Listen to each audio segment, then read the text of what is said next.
Today's class is entitled God, Man and the Devil. And as usual, we like to ask the questions.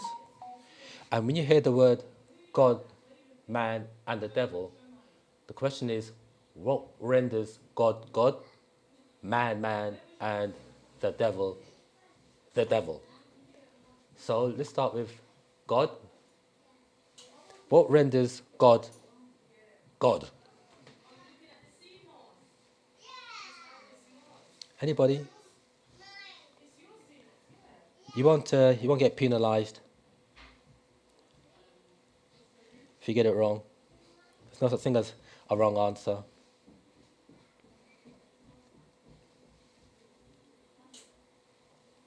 Anybody? What renders God God? What renders God God?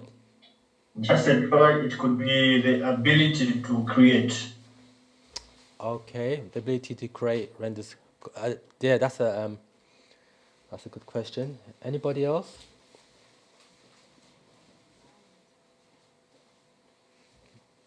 That's actually a common question as well. The ability to create. Anything else? Anybody else? What renders God God? The ability to create. That's a good one. It's a very good one in actual fact. Well, because But who's on this? You can't hear you. It smells like you just cut out there. hello, greetings. Greetings. Yeah, a God could be could be anyone that's in control. That's right. Since you said anyone who's in control of what or who?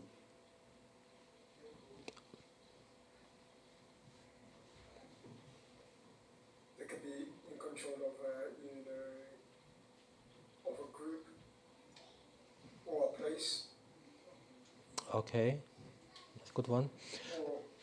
or a country. Okay, that is a very good one. What about being in control of themselves? That is a practical statement there. You see, that is a practical view. Yeah, Self-control. that's right. That's right. And Yeah. someone that is out of control and cannot control themselves,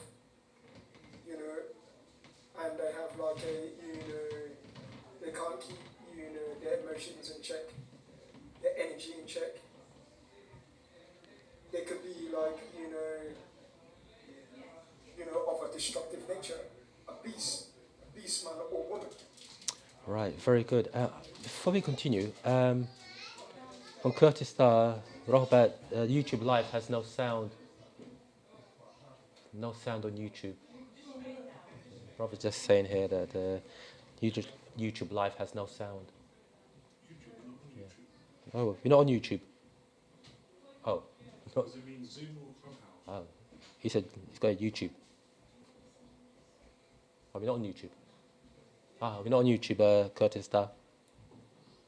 Curtis, our chief engineer. Oh, that we are. Oh, we are. Oh, we are. Yeah, Oh. we are. Oh, we are. Okay. Okay. Going back to brother's question. Right, being in control.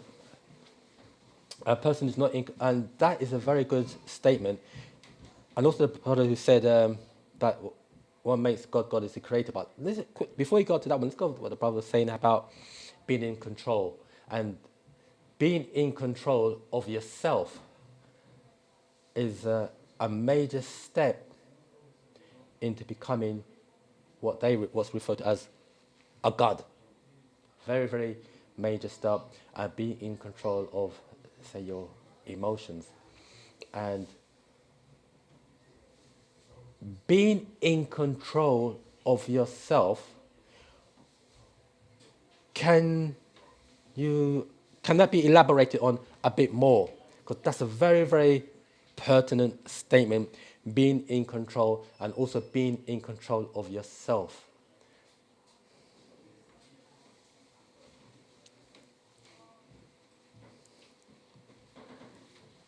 Dietary no Prabhupada zama Wu-Sabat. Yeah, because when we say being in control of yourself, that is being in control in all directions, meaning becoming a co-creator of your own reality. And there are levels of becoming in control of your own reality. And so we could go into that a bit more. Remember that we just want to hear some feedback from you all. And the brother said, what renders God God is to create, to become, is a creator. And that's a very good statement as well. The reason why we say that is because since that is the case, we would have to say that the ultimate creator, hang on, let me just step back a bit. I want to quickly jump from God to man. Because that can tie in to... hang on, before I say that, Yomi invited you to speak. Did he? You? Oh, Yami. Go ahead, Yomi. Oh no, I was gonna say basically about what it takes to about the God question. Basically, I was gonna say that God can also be seen as source and the all. That was what I really wanted to say earlier. As a source. The source of all things, the all, the source. All right. Source of creation, source of creation. The source of creation would would be the all. But here's this. We have parut all and we have parut the all. And the all is inside of all. And when we say all is, what do we mean when we say all is? Is that everything encompassed within the universe? Yeah, you're on the right track. All is. All is existence. Okay. You get that? And all is existence. And we are part of existence. And we are a part of existence as the all. So that's a very good statement when you use the word parut all, because that word parut all or parut the all encompasses or is the epitome of what we say pa nashad, the all affirmation, when we say I am in the divine love of the all expanding. Now, could you elaborate on the difference between all and the all? yeah, all is all existence. All, parut, all cannot expand. Expand from what to what? The all, which is the definite article, we are the all in all. Or we say, I can succeed as a part of the all and fail as an individual. So when we align ourselves as being the all, in all we can succeed. And when we say the all, we are actually saying all space, all matter, and all time in all directions. When Parnabhabyananda says you can't add to all and you can't take from all, he's saying just that. He's not saying the all, he's saying all. Pa'ut. Pa'ut is, was, and shall ever be existence. Then we have Pa'ut, the all. And when we say Pa'ut, the all is in a state of existence, and in a state of existence created nothingness to put something in. Let me just, first of all, I hope I'm not losing anybody. We're not losing nobody. The all does not fit into the religious concept of God. Because, all does not fit into the religious concept of God, because God has emotions. God of religion, that is, has limitations, has hang-ups, likes and dislikes. But when we say all, we are talking, as we said before, all existence, and everything else is a part of all, as the all or all existence. That's why, so now if you go to the Black Book, I just want to read an excerpt from the Black Book. Let me see if I can find a quote in the Black Book where the master goes into it, where he says how, hang on, let me see if I can find that particular quote, where he talks about the Parnavaru created a state of nothingness. Here it is. This is the Black Book, part 1. Scroll 3, this is page 256. If you want to get away from the title of the class, God, Man, and the Devil. Right. Hang on, before we start, somebody asked a question. Bridgeforth, Rehoboth, might I interject? Yes, sir. Sure. Bridgeforth.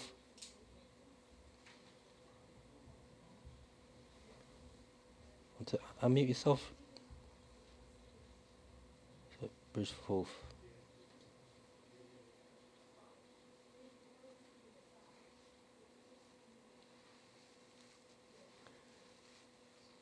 Okay,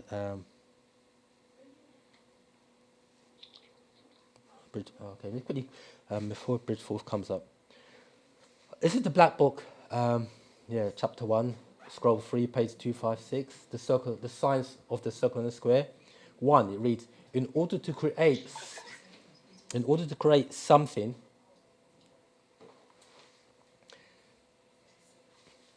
now, here it is, the operative word is something. It's like S-O-M-E, it should be S-U-M, thing. In order to create something, the Natiru, who are also known as the Natiru, the ancient ones, headed by a group of Ray called Atunre, Amunre, created a state of nothingness.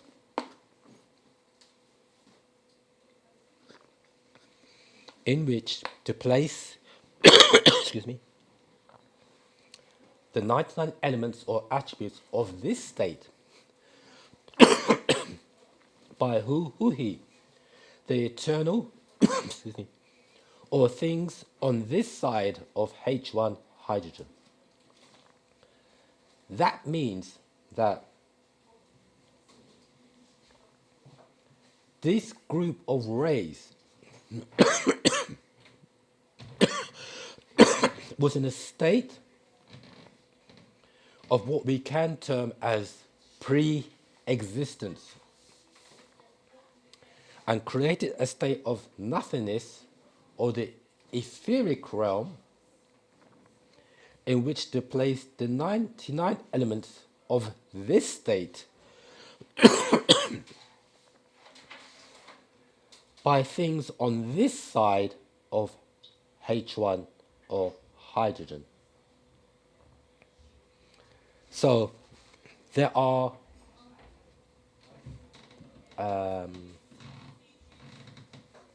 higher beings. What the master is saying here, there are higher beings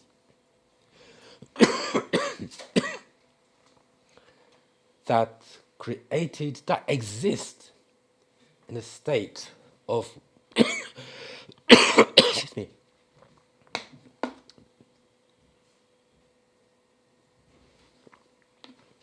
that exist in a state beyond what we in Wu-Sabat refer to as Ethereans. They exist in a state beyond that and created the etheric realm to place things on, to create a state of nothingness, or the etheric realm to place physical elements in. Do you get that? I hope I'm not losing anybody.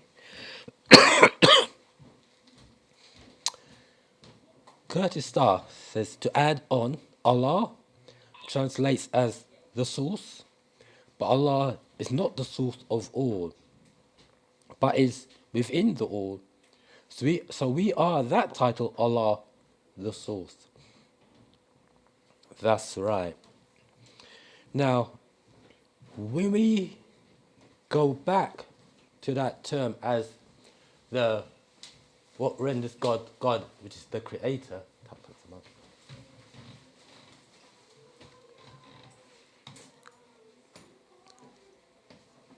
Could man be looked upon as a god? Yes. Why is that? Because if we came from the Creator, which is God, which is Source, then we should be gods within ourselves. Because we came from God. If that makes sense. And we have the ability to create as well. Right. Just as like, a lion creates cubs and a chicken creates chickens, it's like, it stands to reason that if we come from gods, we're gods within our own right, if that makes sense. Right. In terms of excuse me. In terms of creating, excuse me. In terms of creating, that is correct.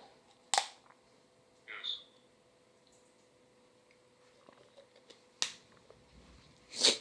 But hear this. The master put it like this. When our parents, or if you have a child, you are their personal creators. The father and the mother are each child's personal creators with the help of the forces of nature. That makes the forces of nature their impersonal creators.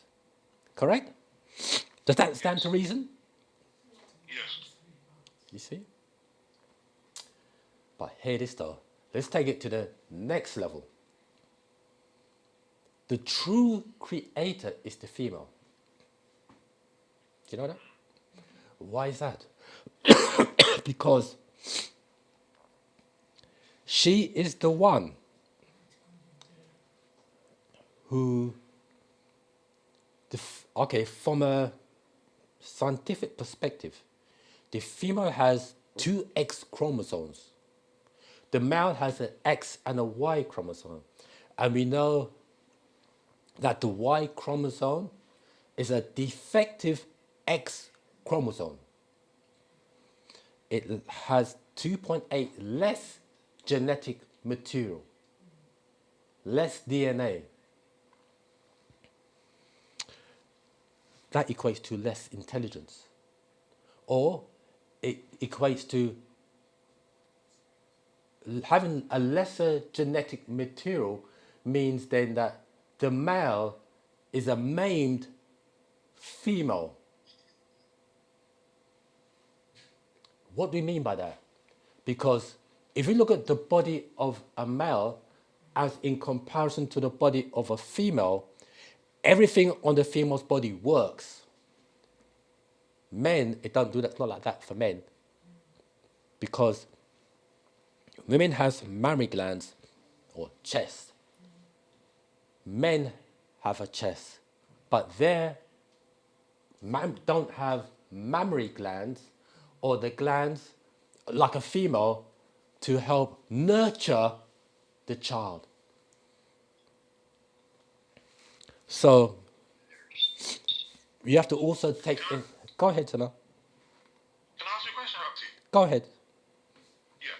So with regards to God, my question is, most modern religions refer to God or the Creator as male, but if you go with nature, just like you have said, the male being a defective version of the female with the X and Y chromosomes, how does that make sense that God can be male? And also, to add to that, was it not more in traditional religions and traditional African spirituality that God was either female or genderless?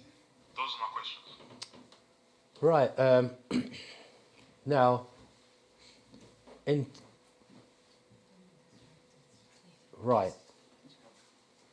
on the physical realm, right?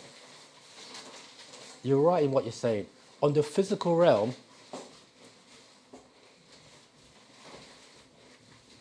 how am I going to put it like this? That's it. On the physical realm,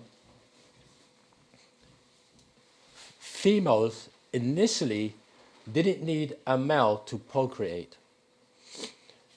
They have within inside of them, I say you all have within inside of you, a gland called a Bartholin gland. The Bartholin gland, when it in an activated state, gave the feminines the ability to produce a child without the aid of a male. And the Bartholin gland secreted a hormone very similar to semen. So it basically means that the word they use is called parthenogenesis. Check that out. P-A-R, then, T-H-E-N-O, parthenogenesis. The ability to procreate without the aid of a male. And right now, feminines can do that. But, right now, feminines can't do that because it's been maimed. So, just because it's been maimed doesn't mean that it will stay in that maimed state forever. Because obviously that was the natural way for reproduction. How and why that is? Because when the male sperm enters into a female, it's looked upon as a foreign object or invader, meaning something that's unnatural to the female. So what she would have to do is she has to create a defense mechanism to protect the fetus in her body. Okay? So that's from a creative perspective. Okay, excuse me.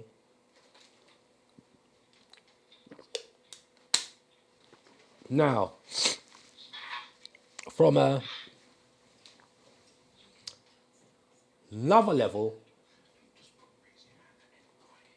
from another level, you can say that in nature,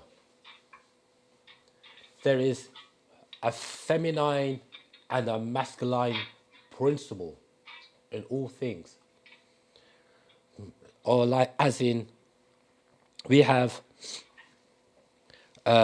like the centripetal and centrifugal forces. The centripetal force is a masculine force, and the centrifugal force is a feminine force. Excuse me. So, for example, when blood enters the heart, that's a centripetal force or masculine principle. And when the blood leaves the heart, that's a centrifugal force or a feminine principle. So in nature, there's always masculine and feminine principles. Get that? Let us, I hope I'm not losing anybody. Everybody is on track? Don't be so far. Let us read an excerpt from the Sacred Wisdom of Tahuti. Excuse me. It reads this. Is it Sacred Wisdom of Tahuti? Page 77. Unless anybody's got any questions thus far? Any questions? Oh, grab the mic. Let's see. Don't be shy. We're family here. I've got a question here from there's an Altat in go ahead. Robert, Oh man. you've partly answered this question. Bring the mic up, However, bring the mic up. you've partly answered this question. However, I just wanted you to expand on it a bit more. Does Wu-Sabat accept there is an almighty overall creator being Right. separate, from us? That's a good question. Yes and no. The Almighty will be absolute, infinite, and eternal natural nature. When we say absolute, we mean totality. I'll read that again. Yes, we do. The Almighty will be absolute, infinite, and eternal natural nature. What we mean by that, when we say absolute, we mean totality, infinite, boundless, eternal, timeless, but not separated from us because we are a part of natural nature. That's it. It raises enough questions. Okay, go to the mic. Got another question here. So, Go closer to the mic. That's it. Cool.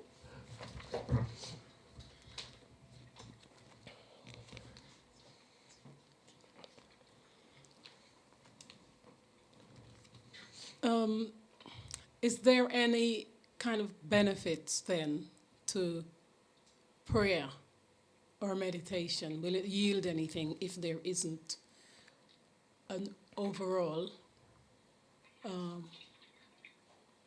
almighty being beyond ourselves? Because we know we're just flesh and blood to a certain extent, with a lot of limitations, basically. Although we can get, I know there is scope for a lot of improvement through a changing of mindset and living and that. But as we are in this state of humanity, flesh and blood, male and female, is there any point or any expectation or any encouragement towards prayer and meditation, expecting that there is that greater almighty being that can answer and meet Right, I hear that. your needs? Yeah. Very good question. Now, not everybody, the reality is, not everybody's into prayer, chanting, meditation. Some just want to live their life. But the benefits is that the divine, the master said it like this: the greatest of sin, besides killing someone else, the greatest of sin is to look for the divine outside of yourself. We are Ethereans, or if you're not used to that word, we are spiritual beings having a physical experience. We are here on this physical plane to learn. So the limitations is all self-imposed. All limitations is self-imposed. So you heard of the dietary gland? You heard of that one? You know, the master gives us random access to the divine.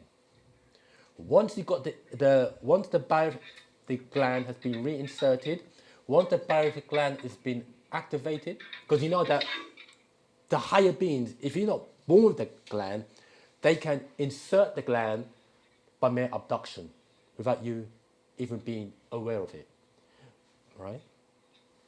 They could do it right now. One brother explained like this. They could do it right now. They could just cut through the fabric of time, bam, take you up, put the gland in, and nip back, and mean you could still be having this conversation and you won't even know it. Now, the barytheric gland, once in full activation, what won't you be able to do? Because you'll be able to shapeshift. You'll be able to live in all types of environment, underwater, off the planet. You will have random access to the divine.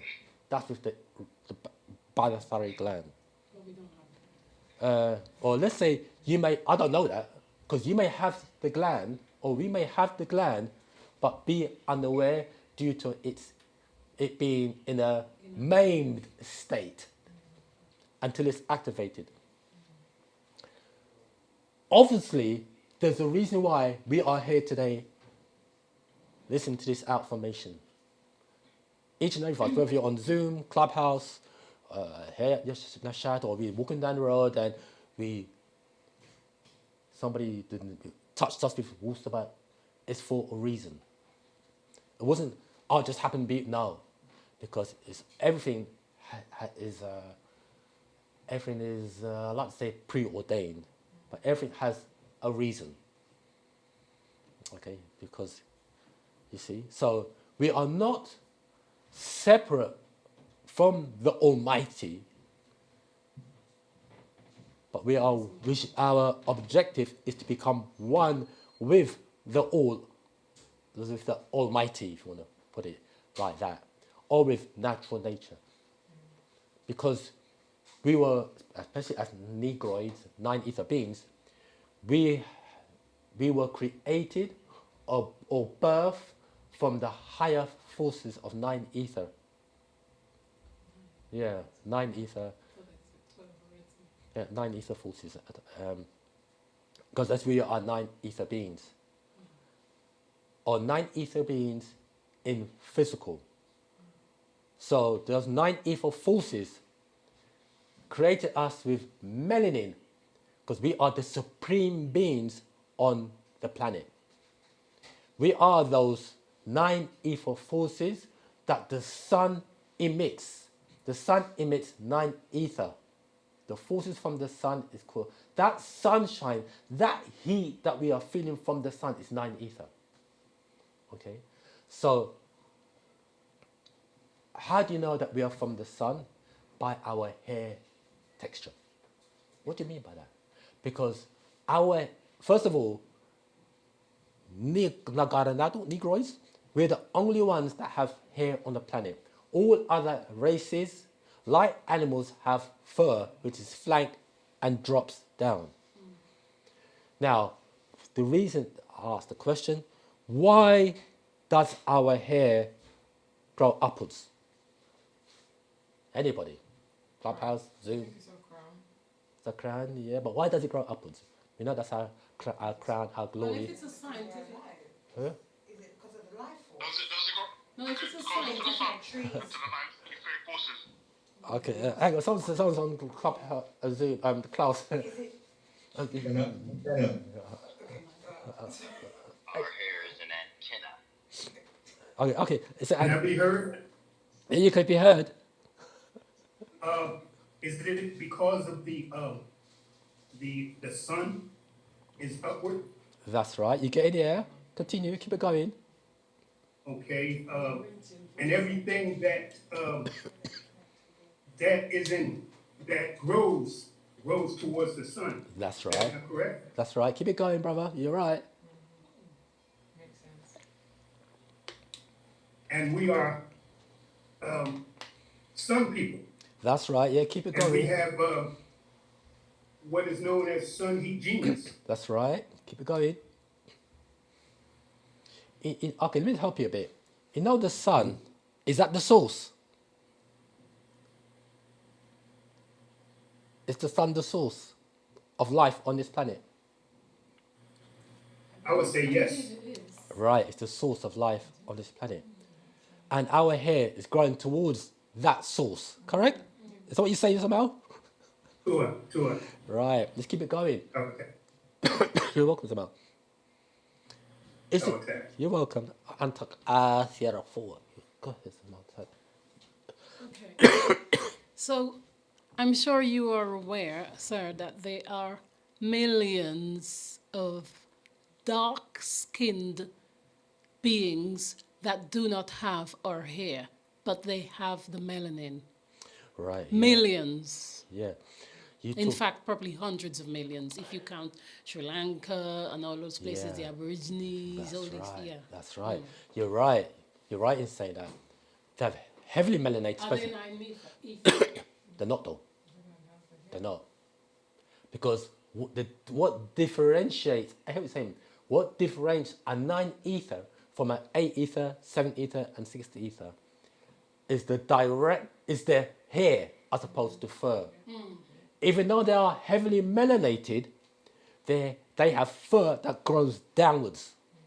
That's fur that grows down, not up like us.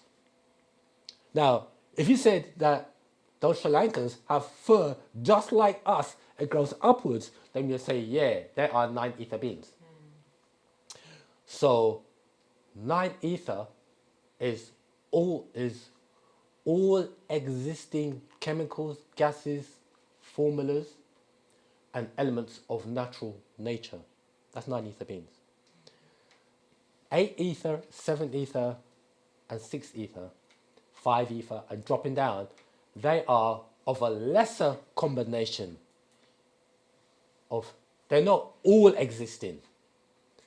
And even though they are conscious and conscience gases within inside of them, hear that 2 words? Conscious and conscience, that's how they drop it in English language, isn't it? Even though they are conscious and conscience gases or forces of nature, because they are of a lesser composition, the reaction will be different. Or reaction is the right word to use, but how they react on the planet will be different than us as 9 ether beings, correct?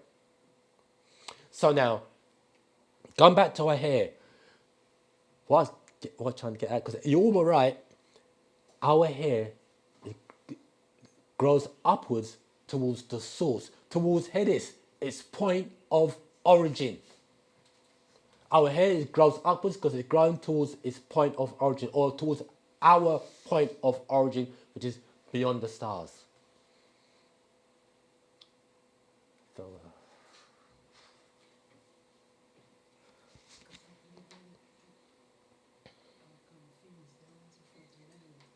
Zamar, there's a question in the Zoom group. Oh. Someone's got their hand up. Oh, can you please, or is that Ramesses, is it? Yes. Oh, go ahead, Samuel. I'd like to ask, you know the children in the tribe, Yeah. are they allowed to eat, sweets?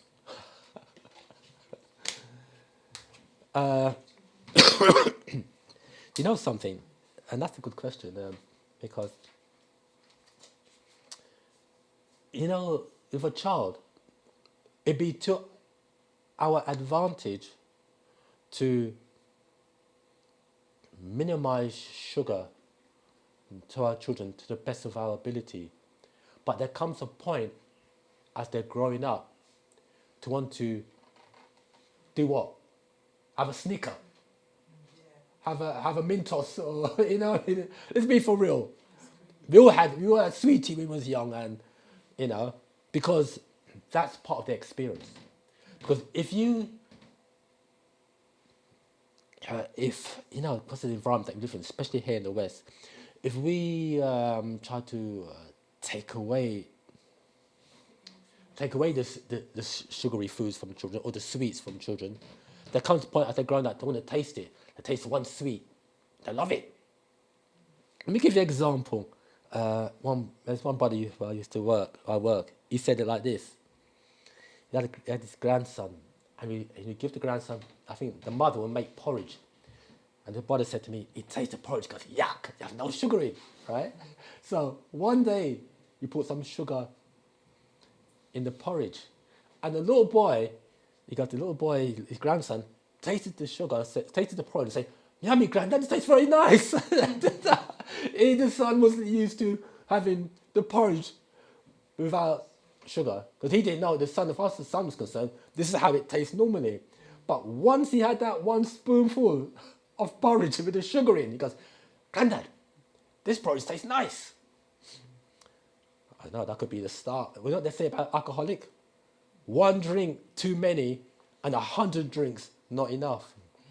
But, Zamal, to your question, as our children gets older, they can do it anyway. You know what I mean? All we could do is our best and inform them of right knowledge or the right way. Because as they get older, they can never say, I wish mum and dad had told me. Whatever it is. The only thing they could say is, I wish I'd listened, rather than have all these cavities in our teeth and etc., you know what I mean? That's all they can say, you know what I mean? But, Zamal, do your best as a parent. That's what we can say. Do your best. That's the best we can. Okay, let me go further, yeah? Go ahead. Have you ever been to Africa? Yeah. So do the people then eat, sugary stuff? You know something? It depends where you go in Africa. But if for example, if you're going to say sugary stuff, you have to take in consideration that natural sugar is very conducive to the body, as in, like you get in fruits and vegetables. That's natural sugar. But it's the, the artificial sugar, the processed sugar is what causes the problems, you see. And that's what we are subjected to here in the West, the processed sugar. And they may have that, obviously, they wouldn't have made. They have that also in Africa. But it's the processed sugar, or the refined sugar, that's what they call it as well, that is detrimental to our health. So, okay, Zamal? Yeah, sure. You're welcome, Zamal. Curtis Dar says, Zamal, does our hair add the extra 9 chakras? No, you're... Actually, you've got extra 9 chakras. No, it doesn't add the extra 9 chakras. What it is that the master said that we have 7 chakras, or endocrine glands, but we have two additional chakras that are etheric, but has an effect on the rest of them. Okay, but your hair is an indication of a 9 ether beings. You see, so we have 2 additional chakras. Let me read that. That's coming from the scroll, Natural Ether Ethic. Go ahead. Yeah, just a quick question. What of those Nagari beings who have more straight and the wavy hair that grows downwards? Are they still full 9 ether beings, or is it what are they considered? Nagara, you talk about, For example, some say Somalis or Ethiopians, they have more like straight hair that grows downwards, kind of like it's not really growing to the sun per se, or downwards? Like, are they still considered full Nagari beings, full Nanifa beings? Oh right, yeah. You have Somali and you have Sudanese and Ethiopians. They do have. It may not be full nine ether wabar, but it may be 8 ether or 7 ether. You see, so you have those as well due to mixing in. You see, so you remember we've got that to take into consideration as well. Okay, but you're welcome, Simon. Going back to the Curtis Dart about the 2 extra chakras. This is coming from the scroll, Natural Ether Energy, Astral Fact number 25, and we're reading page 13, and it reads.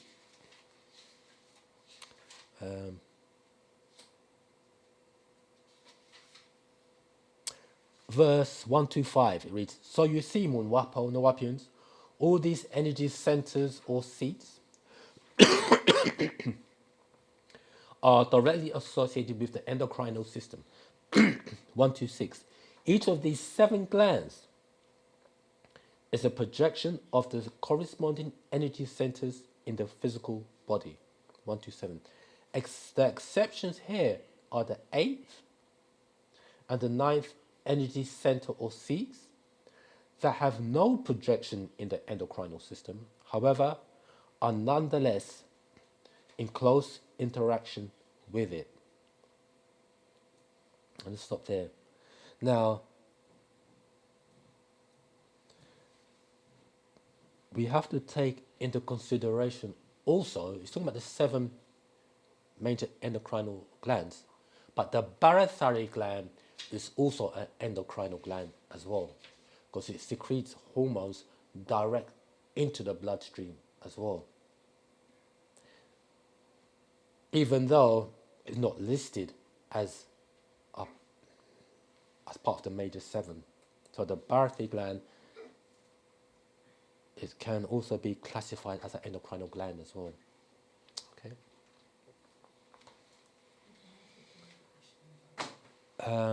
We're talking, oh yeah, we're going back to gender. Before you start that, it's got here, Curtis Starr, I'm addicted to Smarties still to this day, and I'm 42. Oh, whoa. What you do, Samal, don't eat at all Smartie them. Just don't yum out all the packet there, you know, just do your best. Go ahead, Samal. My question is, why is OSM Visions or Wu-Sabat advocating a vegetarian diet?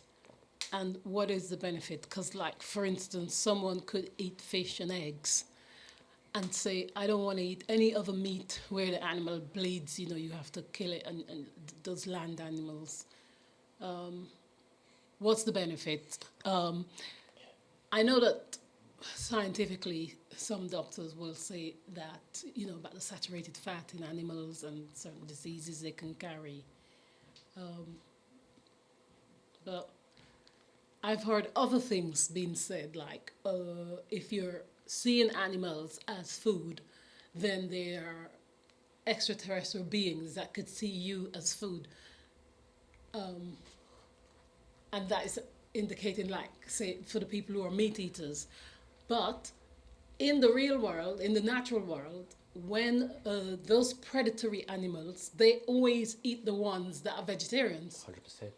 So if we go vegetarian and there are any extraterrestrial being that see us as food, it wouldn't matter whether we ate meat or vegetables, would it? Okay. Because if we go vegetarian, maybe we're more attractive to them then.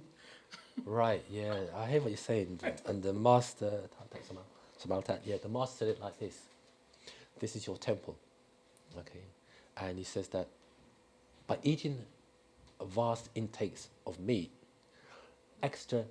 you can place yourself on their menu, because of the smell that the meat gives off from the body. And however, the benefits of being a vegetarian outweighs the benefits of being a meat eater. I was about to say carnivore, as being a meat eater. And do you know that a lot of, do you know that Venus and Serena Williams and them lot, do you know they're vegans? I didn't Yeah. know Sabrina was. Yeah, she's a vegan, and you find quite a few of them are vegans. But as a treat, she would eat a small piece of fish. So do they know something that we don't know? Now, a small piece of fish, and so the master. Look at elephants and stuff. They eat vegetables and plants and stuff like that, and they are so big. In fact, some of the biggest animals that you see in the animal kingdom are the ones who are vegetarian. Yeah. So there's something they're obviously not telling us. So, who here could take on the sheep? You could, hand to hand, fist to fist. You could take on the sheep. The sheep comes in. You could tackle the sheep and feed. You know what I mean? You can eat as much meat as you like, whatever, but you can't tackle the sheep. I mean, you could tackle a gorilla, the arm wrestle with a gorilla. You can't. You can't. And I think as well, Huh? the way that we're living life now is very unnatural in the sense of we shouldn't be in a position to be able to eat meat every day, because if we were to hunt every day for that meat that we're eating every day in this excessive amount, we would burn ourselves out. Yeah, but if we were, because Get to the my mic. main... Oh, sorry. You have a conversation amongst yourself. No. I pick up. Okay. Yeah, like it's not natural for us to be eating in this like excessive meat and dairy and stuff like that. Because, okay, even dairy, for example, milk is supposed to be for the calves that are born from the cow. That's right. And there's only like so that's supposed to be for them kind of thing. And even the amount that's being pumped from the cows, it's injuring them and it's hurting them. And so sometimes when you're drinking that milk, you're drinking milk, blood and pus and infections in reality, because it's unnatural for us to be able to consume it in that extent. And again, like I was saying before, like the biggest animals, the strongest animals in the animal kingdom are the vegetarian ones. So even though they're sitting there and saying, oh, eat protein, eat protein, eat protein, and it's the best thing for you, obviously there's something like not quite right with that. And you have to remember, like, protein is made of amino acids, which means it's the most acidic macronutrient that you can consume. To be eating it in excess, it means that your alkaline state, which is the state that your body should be in, because when your body is an alkaline, it's able to heal properly and it's able to get rid of certain infections. That's why when people have cancer, they recommend an alkaline diet to try and get rid of the mucus and to allow the body to heal itself. So keep the questions flowing. Oh, sorry. Yeah. Right. Yeah, okay. No, There's yeah. a question that comes Sorry. So I couldn't add to that about the milk business. No animal drinks milk after weaning. Yes, I was going to say. You know what I mean? No animal drinks milk after weaning. That's right, yeah. But they have. They have a cut-off time. Humans continue. Yeah, that's something that's been purposely instigated that we need to eat. For that one, can I just say, I have listened to some, what do you call, health scientists when you listen to the health board for America, different places. But basically, to me, this promotion of dairy products has been pushed by the Westerners, basically those that are in power now, because it doesn't get pushed in the other, like say, I've traveled to some countries in Africa, and in the Caribbean, when you hear food science teachers and that talk about milk, they're always referring to little children having their milk, and they give it to infants in that kindergarten age. They will give them a glass of milk in case they're not even having a good diet at home, so they will have some. But this milk products, it's been pushed all ages. Yeah, Because you to- see the cookery programs, they're putting on cheese, they're putting milk in their stews and cream. It's everything. They hardly cook these meals without showing that it's going to have cheese, butter, or milk, or sometimes all of it. yeah, So it's them who's pushing that part. yeah, But mine was just about that.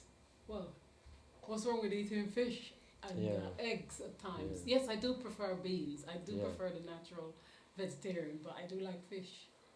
And yeah. You eggs know, at times. yeah, I eat fish, and so don't touch the meat stuff, chicken or anything like that. But that's something that we have to grow towards.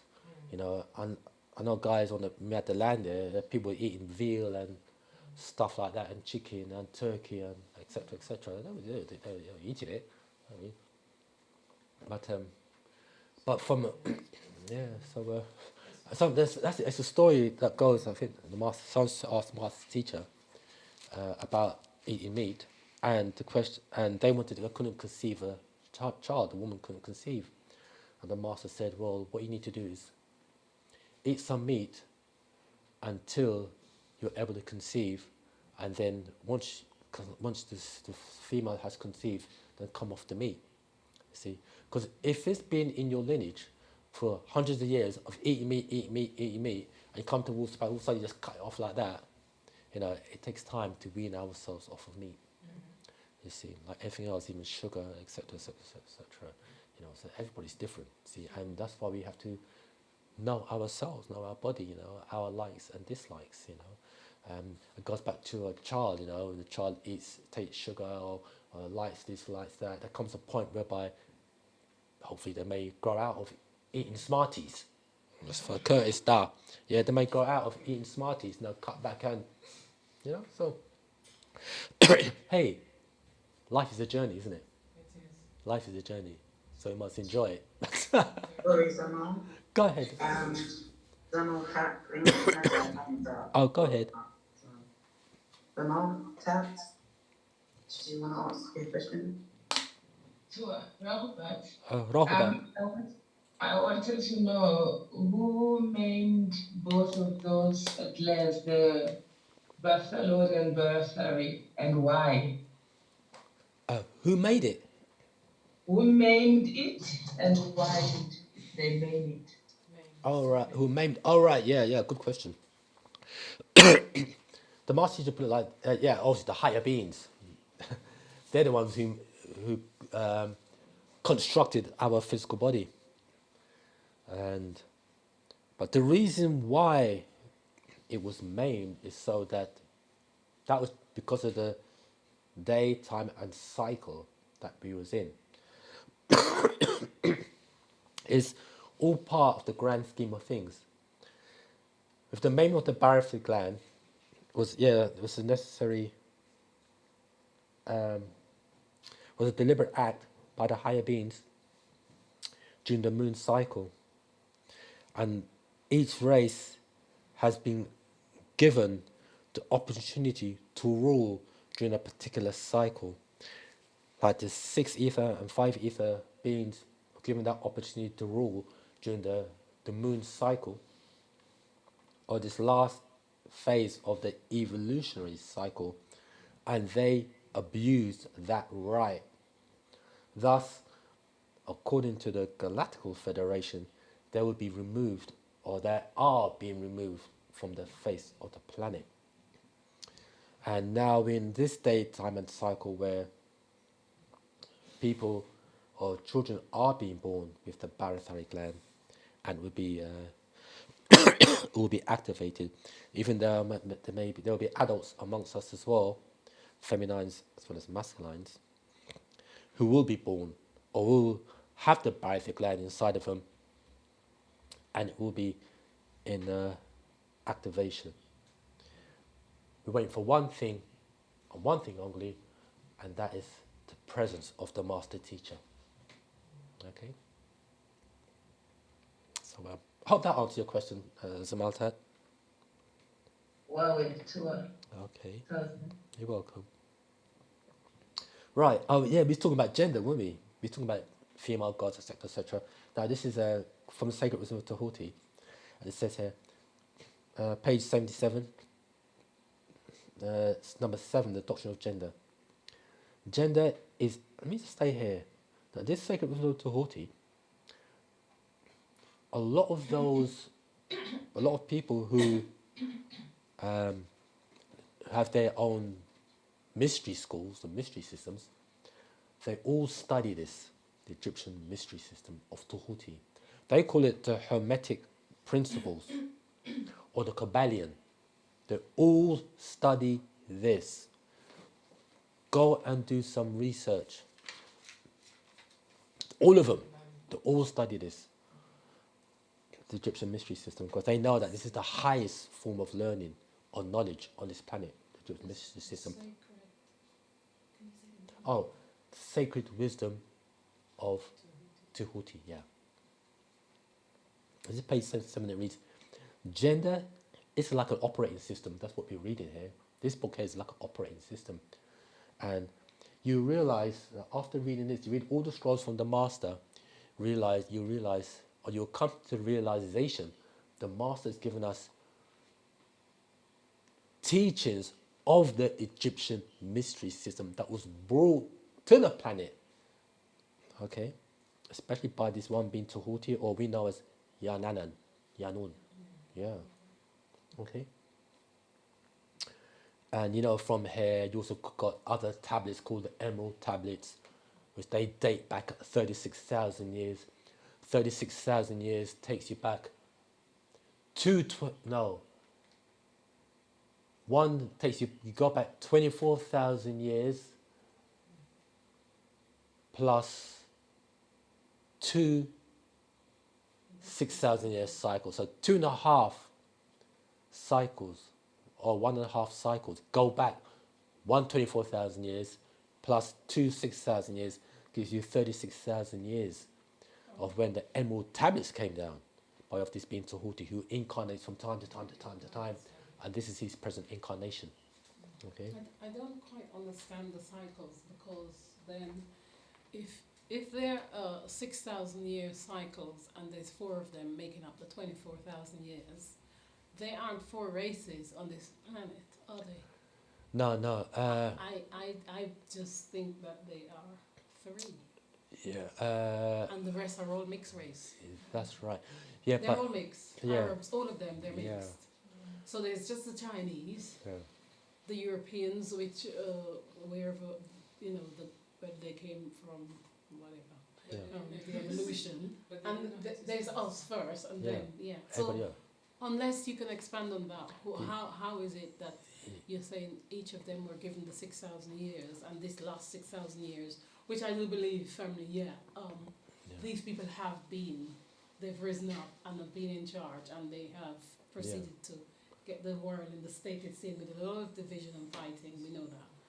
But who are the other 2 besides of us who were there from the beginning, the Nuwapians? Yeah, you had the he talks about it in the dimensional shift.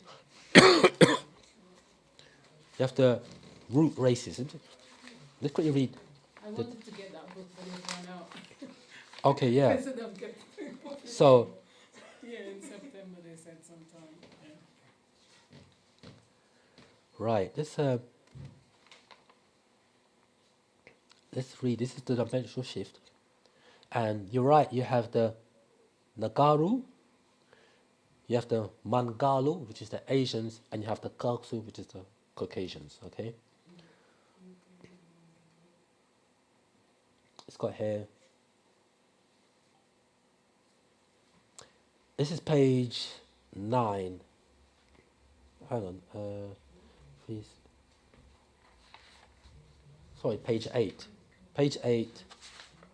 Page 8 of the dimensional shift, Patarak. And it reads, verse 83 reads, each race, so each of the root races had their 0 time reference. It started with the first, which is Nagaru, Second, Mangalu, the Asiatics. The third, the Kakasu. That's the first dimensional shift. The second one was the Nagaru, Mangalu, Kakasu. Then it's 84. Then this time shifted. Then this time shift changed because of the Kakasu DNA mixing with animals such as porcine, pigs, canines, and simians. I'll jump to 87. All of this was recorded in the Epic of Gilgamesh. So you have, in the third dimensional shape, you have the Mangalu, the Dravadu, which is the Dravadu will be your, the Mangalu will be the Asians, the Dravadu will be your Hindu beings, Indians. And you got the Nagaru. Indians were mixed race. Indians. The original ones are the Tamils and those. Yeah, that's right. Yeah. So the Kakasu fell off of the divine link to the higher dimensions and regressed to a beast-like state. 89. As the next shift comes, many Nagaru have mixed their DNA with lower dimensional beings, both physically and mentally. 90. They are out of tune, offline or lineage. 91. So they will not be able to transport through space and time. 92. They will age and die on the way. 93. They must be cleaned inside out and outside in. This does not mean if you have mixed ancestors, you can't make the trip to Razaqat, Risk, the 8th planet in the Ilion star system, the 90th galaxy.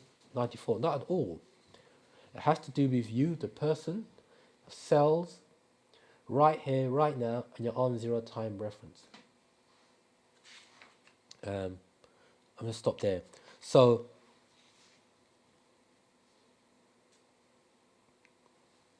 even though we had a 6,000 year, there are 4 6,000 year sun cycle, moon cycle, not all races can live in all the cycles just because of the temperature of the planet, you see. The planet, if you look at what we call the Samat circle, and you've got one circle and you put it into quarters, and if you look at the from west to south, that last quarter, that 6,000 year period, the last part of that 6,000 year period is when the Kakasu came into existence. So 8,000 years ago, during the, what we call it, the ending of the last sun cycle, coming in to the moon cycle, you had other races were on the planet. And from the 6,000 moon cycle is when the Kakasu came on the planet. Right now, the forces of nature is pulling up on the from south going eastward. Yeah. So you've got cycle there. So it's moving counterclockwise. So let's say we're at 6 o'clock right now, and we're now in the revolutionary cycle, an evolutionary reverse. And because we're in the revolutionary cycle, people are going to die off. The Kakasu are going to die off. And those that mix with lower beings, such as the Kakasu, who have mixed genes inside of them, as is read here, they will also die off. If you're living in the image and after likeness of the beast man, they're not going to make the grade. Now, the dimensional shift. Does it have anything to do with Neanderthals? And they said Neanderthals existed before the Homo sapiens, and when they came towards Europe, of course, the Neanderthals were within this part of the world, the northern hemisphere, and I think the temperature had started to raise, and the Neanderthals could not adapt. So some of them mixed with the Neanderthals, and otherwise the Neanderthals would have just died, because when the scientists have looked, they just found that they just disappeared at a certain time. They found no more traces of them. Is it that kind of thing? Yeah. The master teacher put it like this: the first shall be last, and the last shall be first. What he means is that the first shall be last. We're the first ones that were created on this planet, because it's a black planet, and we're gonna be the last ones standing. The last shall be first. The last race that was created on this planet will be the first to go. You see, so it's just in, first out. Yeah, that's right. Yeah, so first in, last out, last in, first out. Yeah, so it's a natural cycle. The natural cycle, just like how each and every one of us has a cycle of we're born, we grow, we mature, we decline, and we die. And that's the conclusion of the life cycle. So the same, everything has an expiration date. So is it to say that the cycle is actually reversing now, going back Yes, on itself? that's. As if it's going anti-clock. Yeah, so the cycle goes anti-clockwise. Right. That cycle, because all the cycles, all the clocks are all lining up. Right. Now, but with us as the Nadu, all it means is that death is not the finality of existence. But all it means is that we now go back into that realm of darkness from whence we came. See, so just a cycle. The master said that we never got it right the first time, so we've been given 9,000 chances to fix up, because we all ought to experience certain things. You see, so this is really our last chance. I mean, so in actuality, we are very blessed to be living in this day, time, and cycle, to have Panababhyananan in our midst, because those in the past all knew that of his coming incarnation. Okay, and all those master teachers say like this: all those prophets, seers, and the likes, mystics, knew that son will come, Yanun will come. Don't think Panababhyananan just came just the other day. He's known in the history books. Yeah, but he said he's not the Messiah, and he's not the Jesus that we're waiting for. No. He's sent with a message. That's to right. prepare us. That's right. That's right. In one of his teachings, he said it repeatedly. Yeah. Now, that's good you said that, because if you go to the book of Revelation, chapter 12, verse 7, it reads, "And there's war in the heavens, in the Orion skies. Michael and his angels fought against the dragon and his angels." Now, let's stop there. It says Michael and his angels. Yeah. That word angel just angelos, just means messengers. So Michael and his messengers fought against the dragon and his messengers. That means then that there's one group that had a message to relay, which is right knowledge. The other group had a message to relay, which was trick knowledge. Michael and his angels. Does that mean then that Michael has an order and his angels were part of his order of the green light? And the dragon and his angels, that means that the dragon have an order. Or we say the amber light. And his angels were part of his order. And it's neither was their place found anymore in heaven, in the Orion skies. And they were cast out down to the earth. And his angels with him. So on the planet Earth, we have right knowledge, or Michael and his angels giving off right knowledge.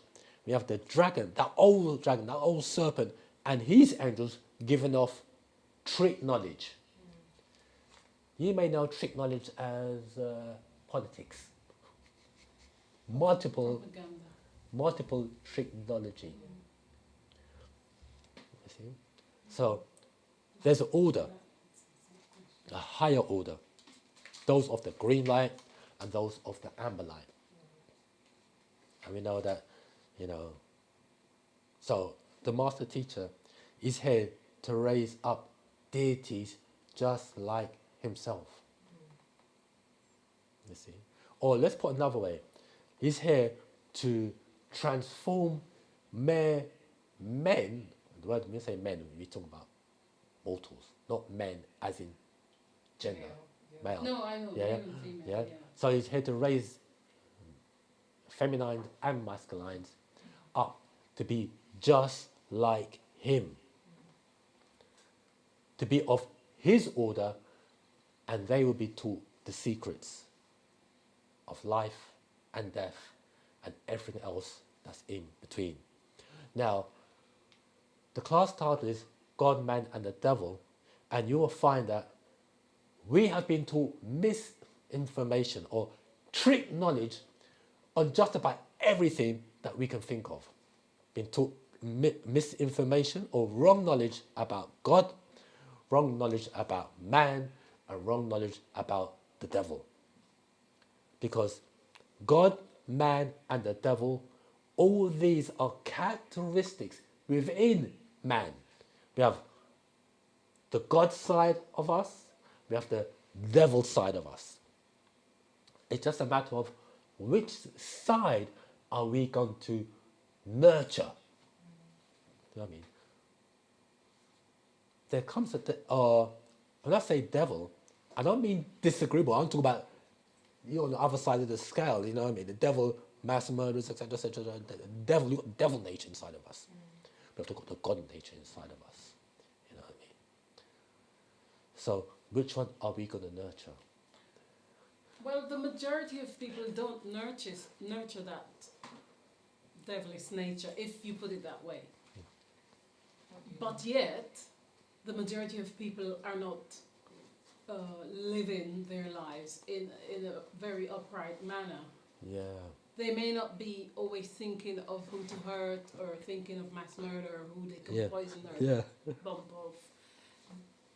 Even though they say there's a thin line between that, the people that keep the law and those who tip to the other side, yet the majority toe that line or stay on the other side because they want to live their lives and not to be pulled by that kind of, even if they don't fully understand it, they just think, no, I can't be dealing with all that, I just need to live my life, achieve whatever and do, so, but still, they're not still living as they should or could. Yeah, the reason, and that, what you're saying. So where would they be then? They're not nurturing the higher energy, and they're not nurturing that negative pull towards ultimate evil. So they're in a bad place, isn't it? Like on the fence. It's not a bad place. Okay, it's just what is vulnerable. What is that that's done with deliberate intent. So rather than nurture the divine side or acknowledge that the divine within inside you and raise your vibrations so you become one with the all expanding, or one with the universal forces, one with your etheric self, I should say. Because your ancestors, our ancestors are in us, through us, and around us. And that's done with deliberate intent to keep us oppressed, suppressed, and repressed. With deliberate intent, so that our divine side is kept at a minimum. And that's done by way of the educational system. And it's done by way of, especially religion is a powerful tool. And it's also done by, the whole, this construct, this artificial construct has been set up purposely to keep everybody in order or in a state of, to get people in information, to keep people in formation. Hear that word? Yeah. Information. Yeah. To give them You want to control. to give them information. You shouldn't know more than. Yeah, what we need to know. What you need to know. You know what I mean? And that's why people, black, white, yellow, green, or blue, and extraterrestrials, that's why they go to these people who have self-help or them, what do you call them, groups. Guru, and you may have them people who go to positive mental attitude groups and spend hundreds of bucks, etc., etc., etc., etc., to learn how to activate the divine within inside of them. Yet we have one amongst us who doesn't charge a penny to sit in his lectures. The highest of the high sits is in our midst, and the master has never passed out the plate. Never passed out the plate. And you've got people out there who charge mega bucks to go and sit in their lectures, and you realize that they're not really teaching the people anything. Now, I'd like to say this, is that I was thinking about this today, and even though we're giving out a lot of data, which is good, however, what we need to give out is practical examples, practical exercises that we can utilize. So when you leave here, you can say, oh, I'm going to practice that at home. Because the exercises that we need to do to elevate our divinity or to awaken the divine side of us, it's so simple that because of its simplistic nature, we tend to dismiss it. Because it's not advanced, because it don't work.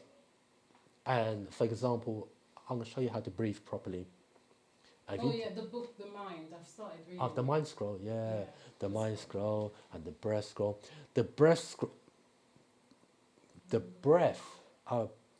breath is a major key, a very major key in unlocking the divine within inside of us. A very major key. Once you know how to breathe correctly, and I'm going to give you a little exercise. But remember, go ahead. Got a question there? Elias Guy, right? That Elias Guy, I think she had her hand up for a while. Oh, go ahead, Elias Guy. Okay, my question is it's regarding power. Okay. And so what I'm asking is power to all a part of power to the all, and is power expanding, the all expanding, already expanding? And is it the renewal of our story for this 24,000 year cycle of renewal that is causing the expansion of powers, the whole? Right, yeah, good question that is. Pa'ut, all cannot, we said it earlier on, all cannot expand. Expand from what to what? Pa'ut, not all expands within all. So we have, the master puts it like this, we have Pa Kale Makwana, the omniverse. And within the omniverse, we have Pa Kathir Makwanat, the multiverses. Then from Pa Kathir Makwanat, we have Wahu Makwanat, or we have triverses, we have dual verses, we have universes. So we have, and we ourselves, we are a universe within the multiverse, within the omniverse. I'll say. Now, the expansion you're referencing is what they refer to as dark energy. And they can't, and dark matter, or usually speak black energy and black matter, and the scientists cannot understand how comes that dark energy is expanding. If they try to equate it from the Big Bang. However, there is no the Big Bang because there have been many Big Bangs. You see? So, when you talk about is it because of the daytime and cycle that we are in, the daytime and cycle is just in reference to the cycles of natural nature. See? And I'm going to go back.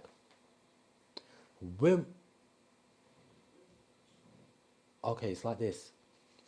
Everything created by the higher beings, when we talk about the Ethereans, who are in a state of existence and created a state of nothingness or the etheric realm, everything is that is of natural nature has intelligence. Everything created of natural nature has intelligence. And there's intelligence within the air that we breathe, that life force, that the air that we breathe, there's intelligence inside of it. The water, there's intelligence inside of it. The earth, there's intelligence within it. And the sun, there's intelligence within it. And every cell of our being, there's intelligence within it. I don't want to digress. I talked to one of the guys at work, and he said how everything started from a nucleus. And I said, you're 100% right. Everything started from a nucleus, or let's say from the DNA. So I went on to ask him, so what came first, the chicken or the egg? Then he said the chicken, because the chicken gave birth to the egg. I go, but you said it right the first time. You said everything started from the nucleus or from the DNA. So the DNA was first implanted on the planet Earth, then so the DNA was first implanted on the Earth, and the conditions made that DNA start to divide and multiply and grow. However, the conditions had to be conducive along with interceptions to occurred by of the higher forces to bring things into natural order by way of natural nature. You see? Okay, so then, so are you saying that power expanding is separate from power all? No. And then the all expanding is what expands power all. No. What is it? That's what you said in the beginning. No. What is that? Pa'ot, all existence. We have all existence of Pa'ot, but Pa'ot is a part of all existence, and you are Pa'ot, the all expanding. You telling me he's gonna put all his legacy down the drain over? What was that? I cut it off this meeting. Oh, okay. Yeah. No. We are, each and every one of us is the all in all. We are all the all. No, the all in all. We are the all in all. That's right. Okay, so we are all. The all. So when you say we are. So when you say we, do you mean all of us on this planet? Yeah, that's right. Okay, everyone is. Did you say the all? Yeah, in all. That's right. Okay, in all. Okay, so where does the all expanding? Where does that come now? It expands within all, because nothing. Okay, so we all expand. We we are all, and then We are the all, in all, That's and right. then we have the all expanding. And so us in all becomes the expansion. That's right.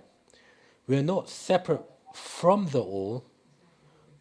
That's why, I mean, just like, if you look at Partag Hyod, the affirmation, and it reads, I am inside the divine love of the all expanding, and all divine love is inside of me. You get that? So the highest form of expression is divine love.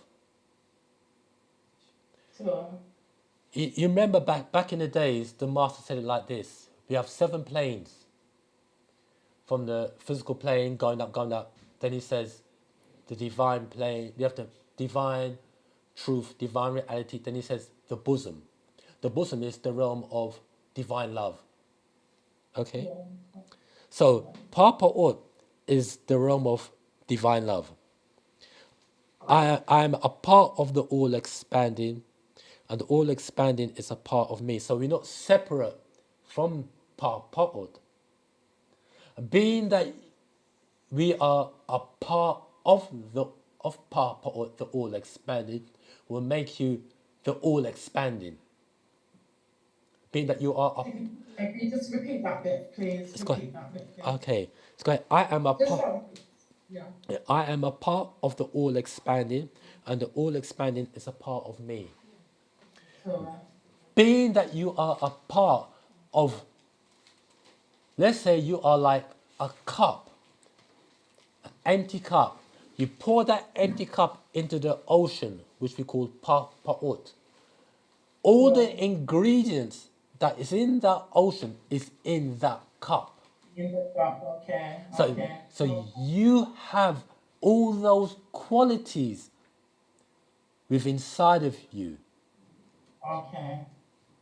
When you go back, when you as the vessel, which has the all expanding inside, once you pour that cup back into the ocean, you now become one with that ocean. There's no individualism or differentiation, correct? Now let's go ahead. I am one as the all expanding, and the all expanding is one as me. So there is no differentiation because you, being that you are one with the all expanding, and the all expanding is one. Let's go ahead. As you, As you. there is no differentiation. Okay. You are the all expanding. You are a part of the all expanding, and all expanding is divine love. Divine love. You are divine love. Okay. And it goes on to say, I can succeed as a part of the all expanding and fail as an individual. So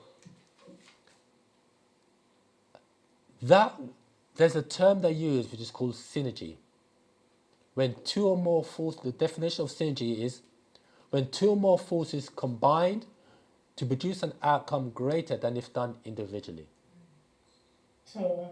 So once we synergize with at least one other individual, we will succeed. Because now we merge as one, as the all expanding. There's no individualism. Let's go ahead. Hear this now, the next line. I can be all that I wish in the all expanding, as long as my wish is to stay in the all expanding. I'm never by myself. All expanding is existence. I am existence. The all expanding can. I can. The all expanding does. I do. This Partak Yud, our affirmation, is the epitome of our connection as the all in all. And we say, almost every day, but this is our affirmation. affirming our head's word, existence, as the all expanded in all is there. So, Zamalta, the answer to your question lies in Patakyud. If I may quickly ask one quick question, another question, yeah. As long as it's not hard. Just one quick question, yeah. Is our etheric double one within the 30 different personalities said to be within us through bloodline? So repeat that question again, please. It is our etheric double, yeah, one within the 30 different personalities said to be within us through bloodline. Yes, they are. Your etheric double is within the other 30 or 29 different personalities. Yeah, they are. It is. Yeah, 100% right. Now, once you raise yourself up, or once we raise ourselves up mentally, physically, and spiritually, we're the ones who will be in the driving seat. Because we have personalities within inside of us who are not all agreeable. Some are disagreeable. Some of them like alcohol. Some of them like the smarties, etc., etc. So it's a matter of us being in the driving seat, in control, and however, we do have ancestors that are very agreeable. I want to help us in our elevation. You see, so that's why we should take the route of introspection, meaning taking that journey inside out, outside in, looking at ourselves, taking that time out, even if it's just 5 minutes a day. If you spend 5 minutes a day, every day, that's 35 minutes at the end of 7 days. You will find that as you spend time, if you just sat down, hands on your lap or whatever, just sat there for 5 minutes, your brainwave frequency level will start to drop down from the beta to the alpha level. And what will happen is there comes a point whereby you're no longer spending 5 minutes, you're not spending about 10, 15 minutes. You are aligning your physical with your spiritual self and your spiritual self with your physical. But more than that, you are aligning yourself, or the word they use is synchronicity, synchronizing yourself with the higher forces that communicate to you by way of your etheric self.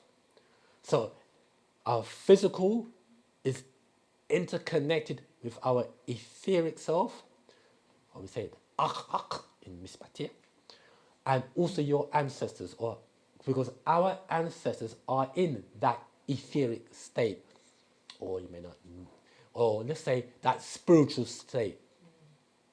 And the etheric realm, there are higher vibratory states to the etheric realm and to those beings. Parnababiananan is one of those beings of that high order who's incarnated here on the physical and here to elevate us to those high degrees as well. Okay. You had a hand tips on. You're welcome, Samantha. I hope that answered your question, did it? So it did, Ashok. You're welcome. Go back to Patakyud and it'll help you as well. Okay. Tim, is it Tibbs? Tibbs? The chat to Tibbs. Go ahead, Zamal.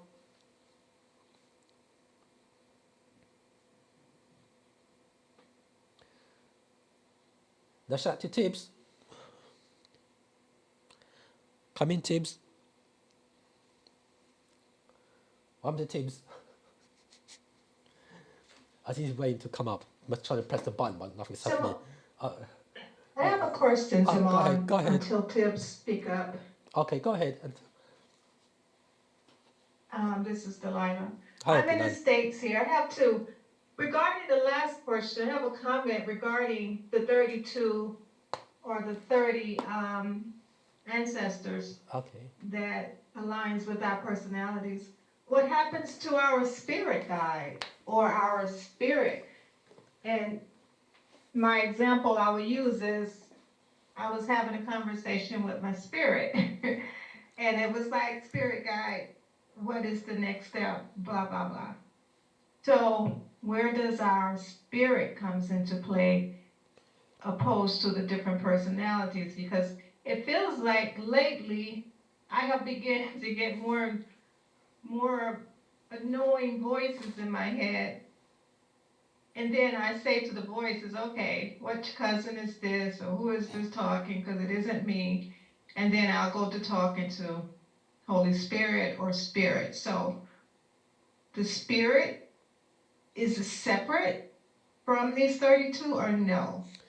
No. And the reason I say is the Spirit separate because when the last sister mentioned about our etheric beings, the 32 personalities, the first thing I said in my mind was no, but then you said yes. So help me to understand where does my spirit, because before I was introduced to Wu-Sabat, coming from a Christian background, Holy Spirit is my guide. So help me to understand the difference. And I do have a second question afterwards. Right, yeah.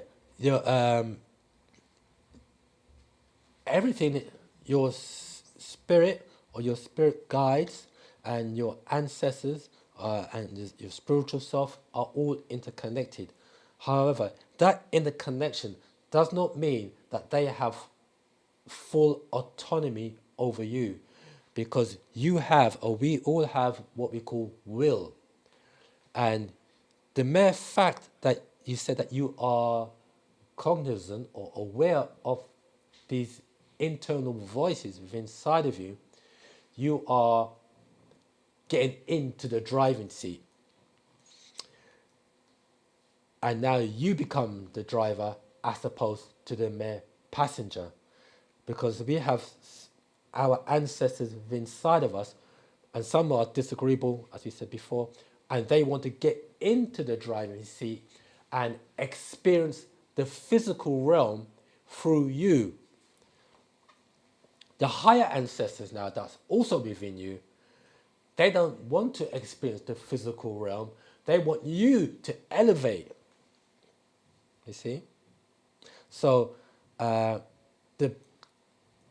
key point to make note of, which is that your awareness of the actual fact that you can hear these voices within inside of you. You know it's not your own voice, and you could push them to the back of the bus, and you remain in the driver's seat. But as an aid to navigate you through life, you call upon your spiritual guides, and your spiritual guides could be your ancestors to help you on your journey. Okay. And that's the stuff, the spiritual guides that are in a higher dimension that isn't really wanting to come back. They're here to guide me when I say spirit guides. That's right, because there's no need for them to come back in the physical to experience the physical. We have ancestors that want to experience the physical. They want to have the physical and live that experience through you as a physical being, and they don't care whether it will take you out or not. Your higher ancestors want you to elevate. So you are in the driving seat, and your spiritual guides or your ancestors, because they are related to you, you won't get no foreign spiritual guide, guiding you. It'll be your ancestors who is blood related to you. and they would act as your personal satellite navigational system. So you call upon them, and they will help you accordingly. Okay. So it's good that you are aware of that. And that word, that term they use is called synchronicity or alignment. How things just work in your favor. Another word that people use is luck. You just happen to be in the right place at the right time. Things always seem to fall in place, you see. So, yeah, it's a very good question. I heard that term spiritual guys use a lot, but it's your ancestors. Yeah, it's your ancestors that are blood related. The reason why we use the term blood related is because the life force or the ether, we say natural ether energy, is within the blood. And it's conscious and conscious forces. I hope that helps, Samalta. So yes. My second question. Okay, here in the States, and in my mind, I'm feeling something different. The the president. I've gotten halfway to the book, the Leviathan book. I'm reading it. I'm kind of halfway there on the 666. I'm halfway in the Mayan book. I'm kind of reading several things. It depends on how I'm being led. Oh, okay, cool. But what I'm feeling, I don't know if maybe you're aware, maybe not, the different moves that he's making regarding bringing the armed forces into our major cities here in the States.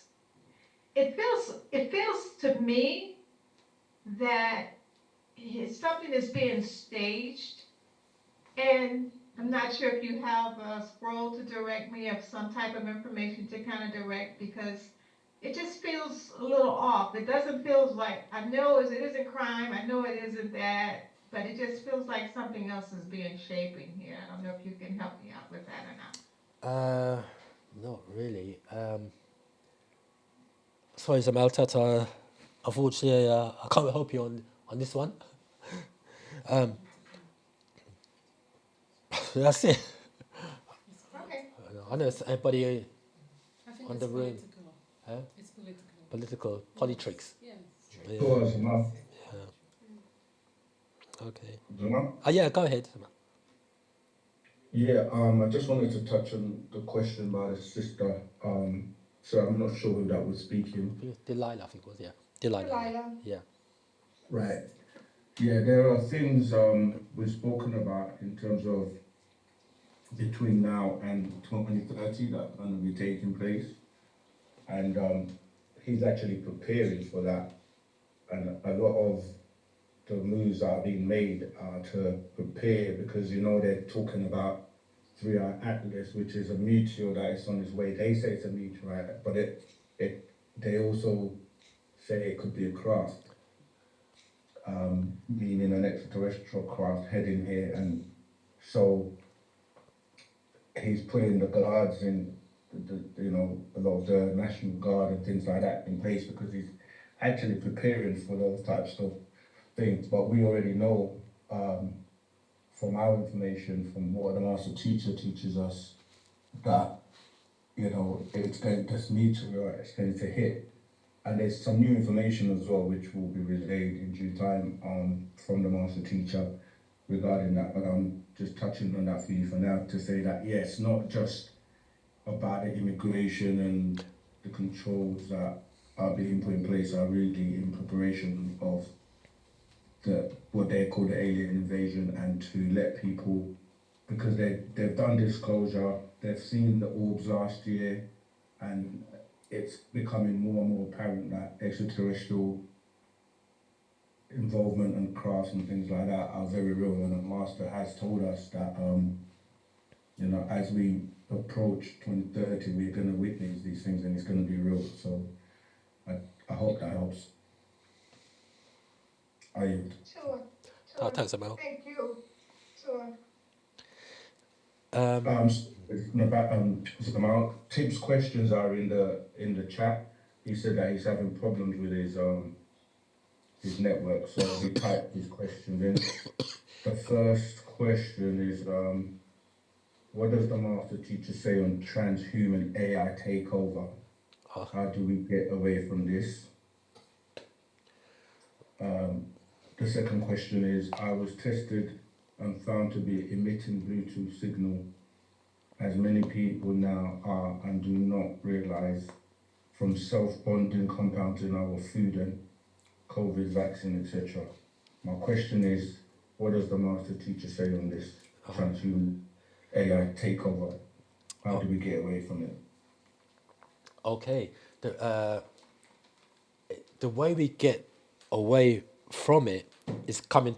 That's really simple. It's coming together, together, and as we said before, aligning ourselves with each other. That is how we do it. You know, that's why the master has created. That's why we have Wu-Sabat. It is more than just a question and answer session. It is a nation and a body of people coming together, and by us coming together is where our powers lie. You see, and creating our own infrastructure and not relying on him, because we know that, taught by the master, that if you ascribe and subscribe to a failing society, and society is failing, we can go down with it. We can fail as well. As we said, we can succeed as a part of the all and fail as an individual. So the way to bypass that is for us to come together and do our own thing, and we have to is watch him kill himself off, because it's not our war. It's the evil versus the wicked. See, the other question was pertaining to he was emitting Bluetooth. What it said? Emitting Bluetooth, whatever. Well, the way to bypass that really is the chanting. The reason, it's simple things, you know. Through the chanting, what the chant and the breathing. The reason we say that is because you're chanting, especially if you got also learning the language, but when we're chanting in Nispatia. The tones, frequencies, and vibrations of the language will override those frequencies that's within us and outside of us and around us. That goes back to Genesis chapter 11, where it talks about the Nimrod story. The Nimrod story really is about language. That's what it's about. How they elevated, Nimrod and these people elevated to that degree whereby they cut off the broadcasting signals from Enki and his boys. Likewise, the master teacher has given us our own language, and by chanting or speaking the language, it will cut off those lower frequencies that he's broadcasting to us to control our minds. Remember, wherever the mind goes, the body will follow. So,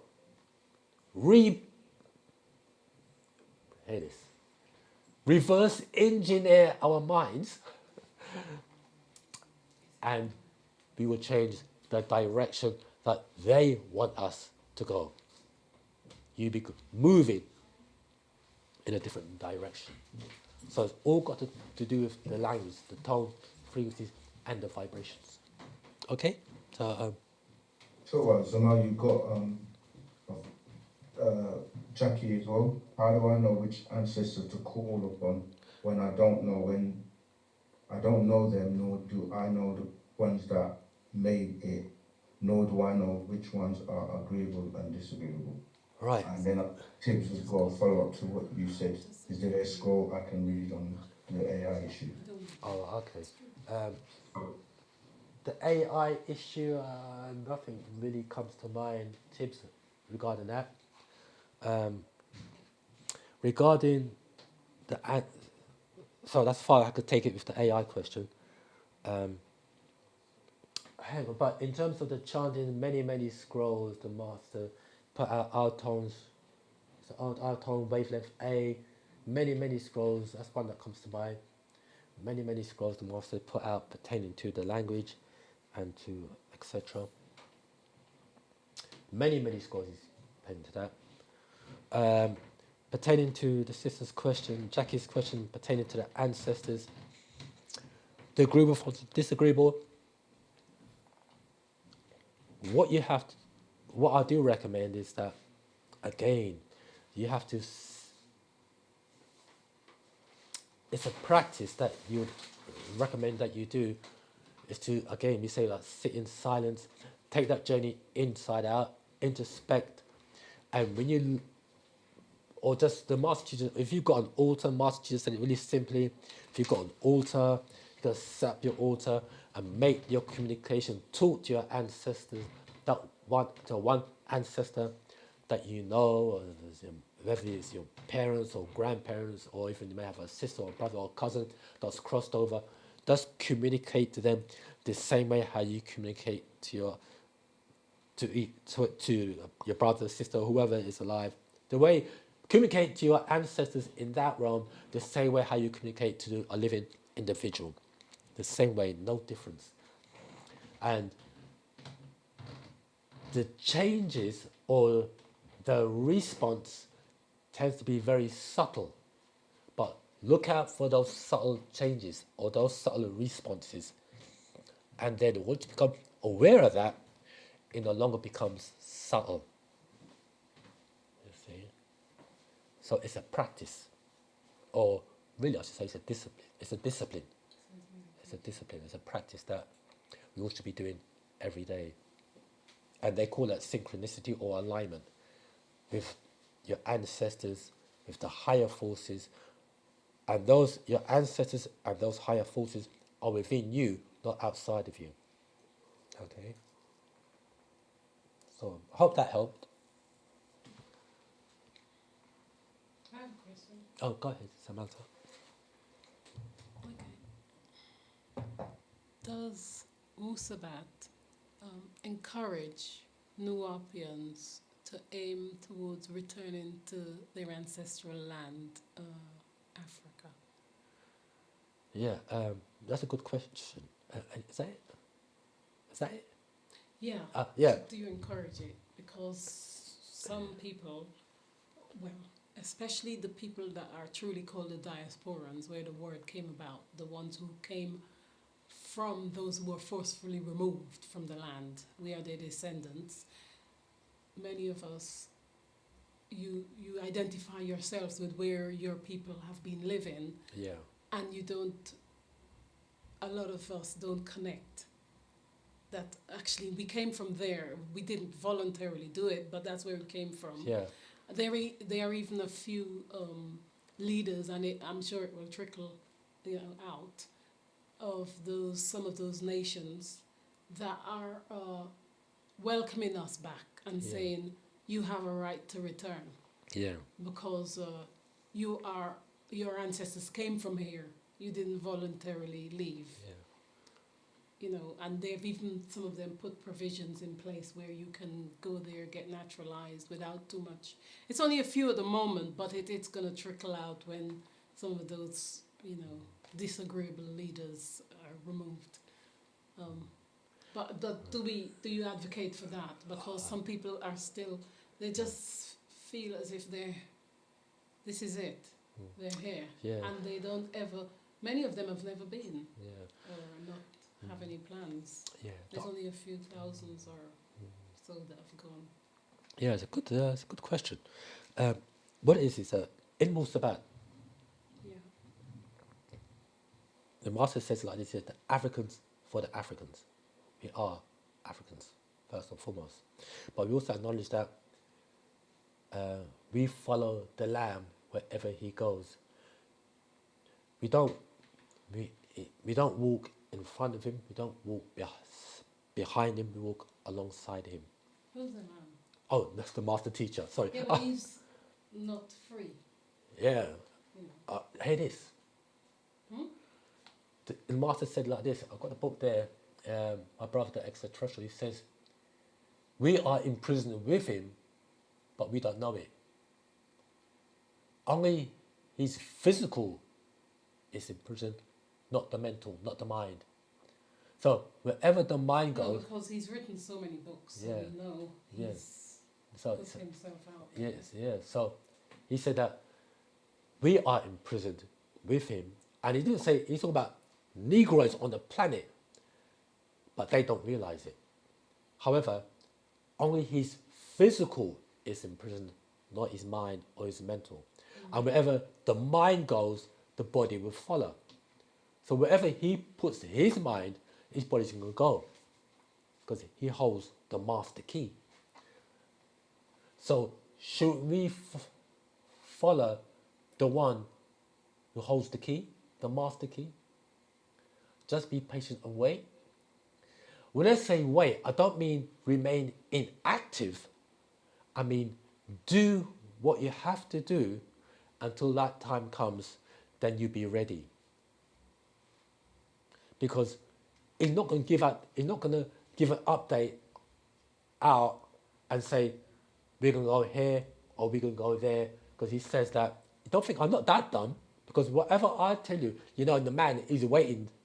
He be there before we get there, or just bomb the place so that,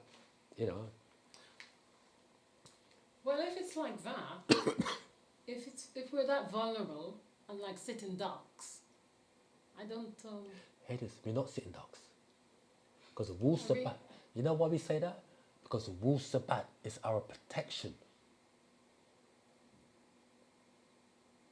I truly believe that, as you said, as an individual, you won't succeed, but as a group, coming together, minds together, and following the way, Patarak, then basically there's that strength, and obviously the practice of the way, the meditation, and the just the lifestyle. That's right. I believe it creates a power.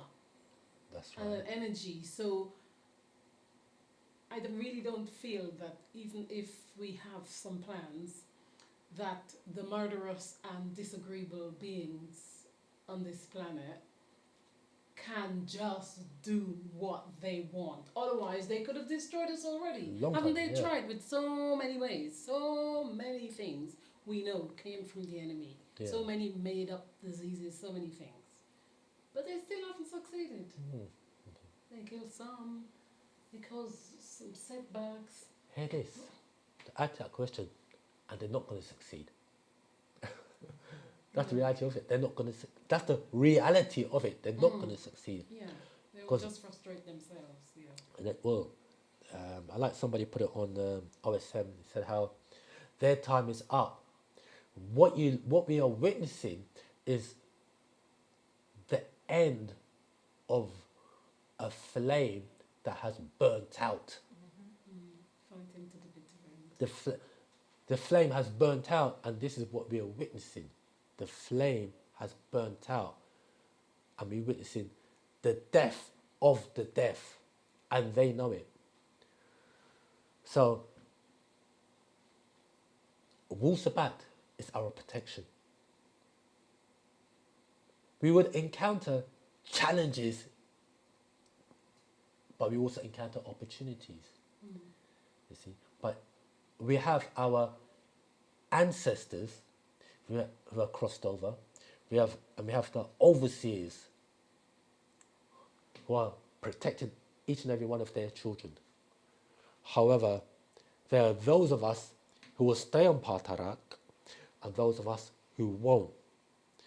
And those of us who don't stay on Patarak, when when the calling is given, nature is just going to wipe everybody out that's in the way. Because have you heard that there was, I think it was in America, where they had like hurricanes, and the hurricane will come through a neighborhood, then do a right or left turn, and bypass the neighborhood, the black neighborhood, and go and kill everything that's, you know. So it's got, why you ain't controlling that? You know what I mean? So Wu-Sabat is our protection. And do what you have to do in terms of elevating self and kin and kind. This is, Wu-Sabat is our protection. There are higher forces that's governing Wu-Sabat. And the reason why you are here is because of the protection that you need. The reason why we are here is the protection that we have been given. So there's more to than what meets the eye, let's put it that way. Because as we said, that everything that is of natural nature has intelligence. And the scrolls that the Master has written has intelligence inscribed within it. And you may have never heard of the term medu netra. Oh, medu netra is the word they use for the hieroglyphs. They call it medu netra. But the word medu is from the word madat, netra of the nazar, the words of the divine. And what we are reading, all the scrolls the Masters put out, these can rightly be under the category of medu netra or pa madat and pa nadaru, the words of the overseers, of the divine beings. You see? So all the scrolls the Masters put out, past, present, and yet to come, is filled with a 9 ether energy. And when we read or we listen to the words of the Master Teacher, it's activating something within us. 9 knowledge, 9 mind, 9 action. 9 to the 9th power of 9. Trying to get your head around it. No, I think I understand reading between the lines. Basically, I have to do what I need to do for kin and kind, you know, sort of like to. Yeah. So if I wanted to go to live, you know, away from these distractions. What it is that ultimately you have to make the decision. But in Wu-Sabat, we're not told you must do this or you must do that. You ultimately have to make the decision, you know what I mean, based upon sound right reasoning, okay? And whatever decision you make, it's not either a good decision or a bad decision, it's just a decision that you make, you see, and okay. Okay, I just want to, someone, who's that? Faisal's got a question. Faisal? Is that Faisal? Yes, I have a question. Go ahead, Zamal. What does the Master teach about when it comes to the arrival of the age of harmony and the children of light? Can you give a full description of what the Master teaches talk about when it comes to that? The age of harmony and the age of? The age of harmony and the children of light. What does the Master teacher teach about that? All right, that's a really good question, because you know that your answer is actually in the Holy Tablets.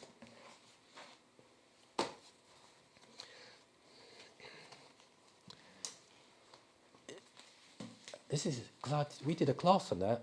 Remember we did a class on that some time back. And this is in the Holy Tablets, chapter 6.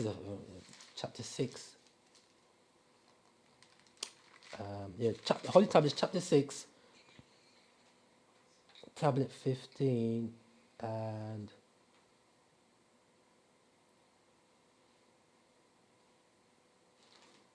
let's have a look. look at. Sorry, hang on, just get. Right. Right, yeah.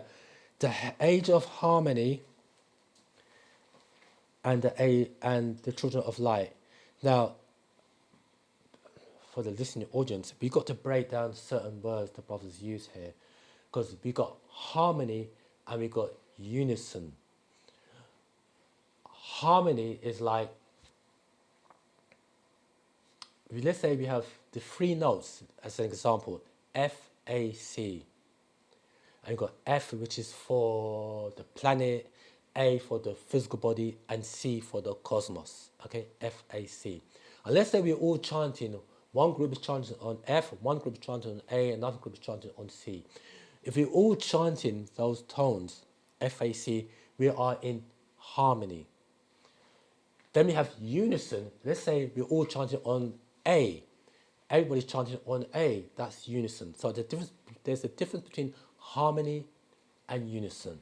Okay? So now, let's forget the word harmony. Then we have the children of light. The children of light are those, remember we talked earlier on of the green light and the amber light? Those of the green light, that's, when we say green light, we're talking about the energy field that we emit from our being. Mm-hmm. That's the order of Yanon. Spirituality, yeah. So you got the energy field, those of the green light. So when you talk about children of the light, those of the green light, or you may also hear the term those of the violet light or the golden children. Okay, so these are different type of lights. Okay, so I just want to read what it says here. This is from the Holy Tablets, Tablet 15, reading from verse 145, page 634, and it reads, "The light renders the Illumini a member of the Illuminati, but a new light other than the fire is here." Now, when it says the light renders the Illumini a member of the Illuminati, this light the Master is referring to is the amber light. And when they use the word it says the light renders the Illumini. What's the Illumini? It's got here a graduate of a particular institution. So those of the amber light are those who ascribe and subscribe to the Illuminati, those of the amber light, okay? A member of the Illuminati, amber light. But a new light other than the fire is here. It's about the green light. The keys to future luminaries, a luminary is defined as one who inspires or influences, or who are expert in a particular subject. Okay, so it's got here, the keys to future luminaries are called the ancient and the mystic order of Melchizedek, are electromagnetic forces. The ancient, remember when this was written, this got here, the ancient and mystic order of Melchizedek. Today it would be called the ancient Egyptian order, AEO. And when we say AEO, in tones, it would be A, E, U. And that in itself is a chant as well. Okay? So the keys to future luminaries, and again, the keys, and we know keys are used to lock and unlock doors. Don't open doors, it locks or unlocks doors. So the keys to unlocking locked doors to future luminaries, those who are inspired or influenced, who are influences, are called the ancient and mystic order of Melchizedek, or we say today the ancient Egyptian order. And they are electromagnetic forces or ontological forces. Okay, or we say 90 for forces. Go ahead, Samal. What was the key component that caused ancient Egypt's great technology to be lost and to be forgotten and gone? And please do not blame Caucasians. Well, so that's a very good question, there, about the Caucasians. No, you told me not to say that. No, what it was is, do you know what it is? A fall in consciousness. It was a fall in yeah. Well, what causes this? Okay, watch this. Okay, the way that the human brain works, right? There's a core source that gives it its light. When that core source is honored and respected, the light grows. It increases. But then when that core source is no longer appreciated, respected, or even remembered, then the power of that mind begins to dwindle. Right, it starts to fall apart. What was it that caused them to do that? Right, yeah. The master, you know that we talked about we were in that moon cycle, and the force, those 6 ether forces or those gravitational forces, was permeating the atmosphere, and what that done is that cut off our consciousness, our awareness, or like it became like a hypnotic spell of sleep. Or the master puts it, the spell of the conscious mind. So we lost knowledge of self and kind. We lost knowledge of our accomplishments. And that again, that is due to the forces that was within the atmosphere. Okay. What if I was to tell you that the key component that caused the ancient world to lose their authority and their power was their own pride? And the reason why I say it's their own pride is because they made the same mistake that happened in Atlantis that caused Atlantis to go under. Why Tahuti left Atlantis and went to Egypt and started with Egypt. Is that there's a trail in a history, and the biggest issue for our people over the centuries has always been our pride. We get to a height, we get to a point where we're great. The world sees us as gods. And then you know what we do? We begin to see ourselves as God. And then we forget that we are being powered by a source we have no comprehension of. And that source is gracing us with its light. And then when the human begins to believe that they are the source of that light, the source retracts itself. And when the source retracts itself, because a tree doesn't fall in one day, over time, the decay that exists in this world takes hold. And that's why Egypt fell. You know. Now, can you explain that? Can you explain that to the people, please, my brother? Okay, so the brother is saying that it was due to our ego that caused our demise or our lack of consciousness in order to construct an advanced society that we had in times past. Is that correct, Zamal? Right. So now, would that be perpetuated by the atmosphere that brought upon that type of mindset amongst the people? No, I wouldn't blame the atmosphere because nature follows a very specific law, and nature's law was sealed even before man existed. The thing about humanity were given charge over everything. So basically, by the true divine, humans were chosen to become gods over this world, but not for them to take it onto themselves and for themselves to begin to believe that they're gods and begin to subjugate each other under their own servitude, to honor each other as one people. But the people didn't do that. We built hierarchies, we created kingdoms and families, and we started creating servants and slaves of our own people. And so the one who made us our father, our true father, he got angry at us and he retracted his life from us, and thus our people fell.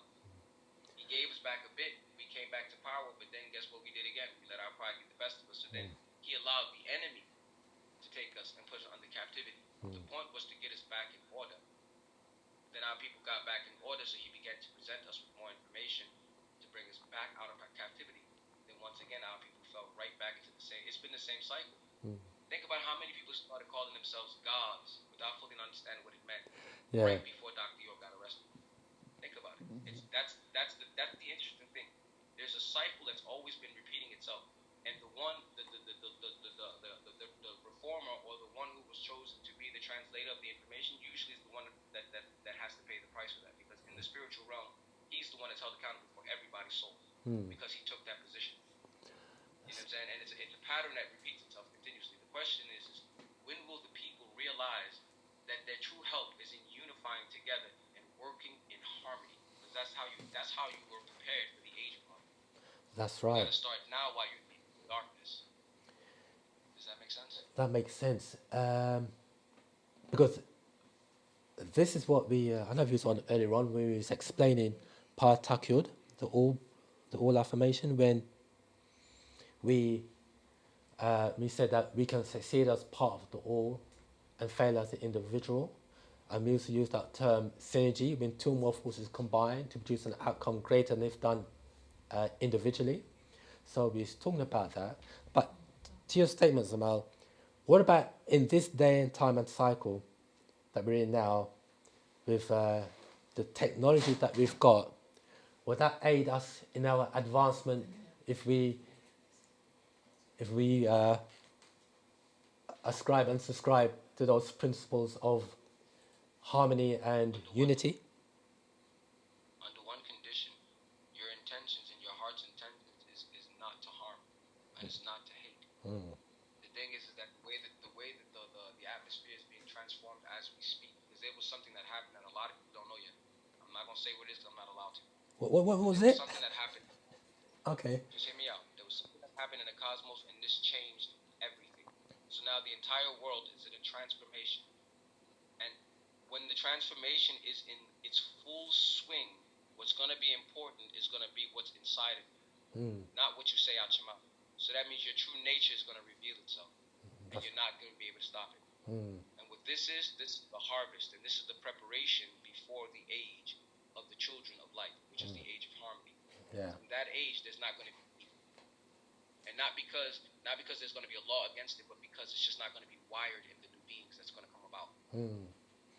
Gotcha. How it is. And the technology itself is going to be in 100% servitude to harmony, righteousness, and truth. And it will not deviate from that. Right. That's the cycle that we're coming from. A lot of people don't know it just yet, but you will watch the news.